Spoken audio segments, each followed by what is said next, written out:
Assalamualaikum warahmatullahi wabarakatuh dan salam sejahtera. Yang dihormati para hakim, guru pembimbing, rakan-rakan panel serta hadirin sekalian. Saya Ahmad Iskandar bin Muhammad Hasmel selaku moderator bagi sesi pembentangan pada hari ini. Mengucapkan selamat datang dan terima kasih kerana bersama-sama dalam sesi forum kita yang bertemakan peranan tokoh dalam memartabatkan bahasa Melayu.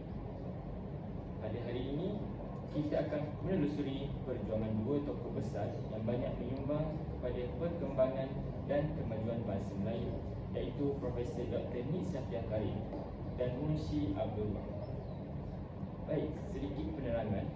Profesor Dr. Nik Safia Karim ini merupakan seorang ahli bahasa, sarjana dan tokoh wanita yang amat disegani dalam bidang linguistik Melayu. Beliau banyak menyumbang dalam penyelidikan serta penulisan berkaitan tata bahasa dan pembangunan bahasa kebangsaan. Manakala Munshi Abdullah atau nama sebenarnya Abdullah bin Abdul Muhadir dikenali sebagai bapa kesastraan Melayu moden yang memperjuangkan pembaruan pemikiran masyarakat melalui karya-karya beliau seperti Hikayat Abdullah dan Kisah Pendayaran Abdullah. Bersama saya pada hari ini ialah dua panel yang hebat. Panel pertama, nama saya Fatimah Sofina binti Ghazali, yang akan membincangkan peranan Profesor Dr. Nik Safia Karim dalam memartabatkan bahasa Melayu. Seterusnya, panel kedua kami adalah nama saya Akira Faika binti Husnan selaku panel kedua, akan menguraikan sumbangan serta pandangan Munshi Abdullah terhadap bahasa Melayu. Saya selaku moderator akan mengendalikan sesi ini agar perbincangan berjalan lancar dan menarik. Diharapkan forum kita pada hari ini dapat memberi manfaat serta menambah pengetahuan tentang perjuangan tokoh-tokoh bahasa yang telah banyak berjasa kepada warisan kita bersama. Seterusnya, marilah kita mendengar pandangan daripada panel pertama, iaitu Saudari Fatin Safina yang akan membincangkan peranan dan pandangan Profesor Dr. Nik Safia Karim dalam memartabatkan bahasa Melayu. Dipersilakan untuk meneruskan pembentangan. Terima kasih kepada moderator majlis. Apabila kita bercakap tentang perjuangan memartabatkan bahasa Melayu, pastinya kita tidak dapat melupakan nama Profesor Dr. Nik Safia Karim, seorang tokoh wanita hebat yang menjadi kebanggaan negara kita. Beliau bukan sahaja ahli akademik tetapi juga pejuang bahasa yang begitu gigih memperjuangkan kedudukan bahasa Melayu supaya terus megah di bumi Malaysia. Hadirin yang saya hormati, antara sumbangan terbesar beliau yang ramai orang kenal ialah menjadi penyusun utama buku tata bahasa Dewan. Buku ini bukan sebarang buku. Inilah rujukan utama tata bahasa Melayu yang kita gunakan di sekolah, universiti, malah dalam urusan rasmi kerajaan. Melalui karya hebat ini, Profesor Dr. Nik Safia Karim dan rakan-rakannya berjaya menyeragamkan cara penggunaan bahasa Melayu dari segi tata bahasa, ejaan dan struktur ayat. Kalau tiada buku ini, mungkin bahasa kita akan berceraru dan tidak seragam seperti sekarang. Jelas, usaha beliau ini sangat besar maknanya dalam memastikan bahasa Melayu digunakan dengan betul dan bermaruah. Selain itu, Profesor Dr. Nik Safia Karim juga merupakan pendidik yang sangat berdedikasi. Beliau pernah berkhidmat sebagai profesor di Universiti Malaya dan mendidik ramai pelajar dalam bidang linguistik. Ramai anak murid beliau kini menjadi pensyarah, penyelidik dan pegawai bahasa yang meneruskan perjuangan beliau dalam dunia akademik. Beliau bukan sahaja mengajar ilmu tetapi juga menanamkan semangat cinta terhadap bahasa Melayu supaya generasi muda menghargai bahasa sendiri. Bayangkan melalui bimbingan beliau, lahirnya ramai tokoh bahasa baharu yang meneruskan legasi perjuangan ini. Selain berkhidmat sebagai pensyarah, Profesor Dr. Nik Safia Karim juga aktif menjalankan penyelidikan dan penulisan ilmiah. Beliau banyak menghasilkan buku, jurnal dan artikel yang mengupas berbagai aspek bahasa Melayu seperti struktur ayat, semantik dan sosiolinguistik. Hasil kajiannya bukan sahaja memperkayakan khazanah ilmu, tetapi juga menjadi panduan kepada pelajar dan pengumbal dasar bahasa. Usaha sebegini membuktikan bahawa beliau bukan sekadar berjuang dengan kata-kata, tetapi dengan ilmu dan bukti kajian yang kukuh. Satu lagi sumbangan besar Profesor Dr. Nik Safai Karim ialah pelibatan beliau dalam Dewan Bahasa dan Pustaka. Beliau sering menjadi ahli panel dan penasihat bahasa yang membantu mengubal istilah baharu dan memastikan bahasa Melayu mampu menyesuaikan diri dengan perkembangan teknologi dan sains moden. Contohnya, apabila muncul istilah baharu dalam bidang komputer, perubatan atau ekonomi, beliau dan rakan-rakan di DBP akan memastikan ada padanan yang sesuai dalam bahasa Melayu. Inilah perjuangan sebenar dalam mempertahankan martabat bahasa kita di tengah-tengah arus globalisasi. Namun begitu, perjuangan beliau tidak hanya terbatas di institusi rasmi. Profesor Dr. Nik Safai Karim juga sering tampil dalam forum, wawancara dan ceramah umum untuk menyebarkan kesedaran tentang pentingnya menggunakan bahasa Melayu dengan betul dan sopan. Beliau sering menegaskan bahawa bahasa mencerminkan maruah bangsa. Kalau kita tidak menghargai bahasa sendiri, bagaimana orang lain mahu menghormatinya? Beliau amat menekankan kesantunan berbahasa, terutamanya dalam media sosial, kerana bahasa yang kasar dan rojak boleh merendahkan nilai budaya kita sendiri. Selain itu, yang menarik tentang Profesor Dr. Nik Safai Karim ialah beliau juga menjadi teladan kepada wanita Malaysia. Dalam dunia akademik yang dahulu banyak dikuasai lelaki, beliau tampil sebagai wanita berwibawa yang mampu berdiri sebaris dengan tokoh-tokoh besar. Semangat juangnya membuktikan bahawa wanita juga mampu menjadi penggerak utama dalam usaha memartabatkan bahasa dan ilmu. Hadirin yang saya muliakan, kalau kita lihat secara keseluruhan, memang jelas bahawa Profesor Dr. Nik Safai Karim memainkan peranan yang sangat penting dalam memartabatkan bahasa Melayu. Beliau seorang sarjana yang berilmu, penulis dan pejuang bahasa yang tegas, mempertahankan jati diri bangsa. Hasil usaha dan sumbangan beliau, bahasa Melayu terus kekal sebagai bahasa rasmi, bahasa ilmu dan bahasa perpaduan negara. Sebagai generasi muda, kita seharusnya meneruskan perjuangan beliau dengan menggunakan bahasa Melayu yang betul, indah dan penuh kesantunan. Bukan hanya dalam karangan, tetapi juga dalam perbualan harian dan media sosial. Jangan malu bertutur dengan bahasa sendiri kerana bahasa Melayu adalah lambang maruah bangsa. Akhir kata, izinkan saya menutup dengan satu pesanan yang sering disebut oleh tokoh-tokoh bahasa. Bahasa jiwa bangsa. Kalau hilang bahasanya, maka hilanglah bangsanya. Jadi marilah kita bersama-sama terus memartabatkan bahasa Melayu agar kekal indah dan bermakna sepanjang zaman. Sekian, terima kasih. Panel kedua, bolehkah anda memberi pencerahan tentang pandangan tokoh Munshi Abdullah? Baiklah, Munshi Abdullah atau nama penuhnya Abdullah bin Abdul Kadir Munshi memainkan peranan sebagai perintis penulisan moden dalam bahasa Melayu. Pada zaman beliau, kebanyakan karya Melayu masih berbentuk hikayat dan penuh dengan unsur mitos, tahyul serta bahasa yang berlebih-lebihan. Namun, Munshi Abdullah menulis berdasarkan pengalaman sebenar dan pemerhatian terhadap kehidupan masyarakat sebenar.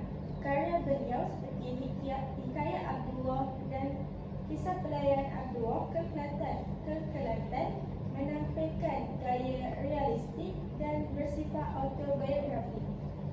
Gaya ini membuka lembaran baharu dalam dunia penulisan Melayu kerana beliau menulis dengan tujuan mendidik dan menyedarkan masyarakat, bukan sekadar menghiburkan. Selain itu, Munshi Abdullah memainkan peranan penting sebagai pendidik dan dalam menyebarkan bahasa Melayu. Beliau dilantik menjadi guru bahasa atau munshi kepada beberapa pegawai British termasuk Stanford Raffles dan pendakwah Kristian.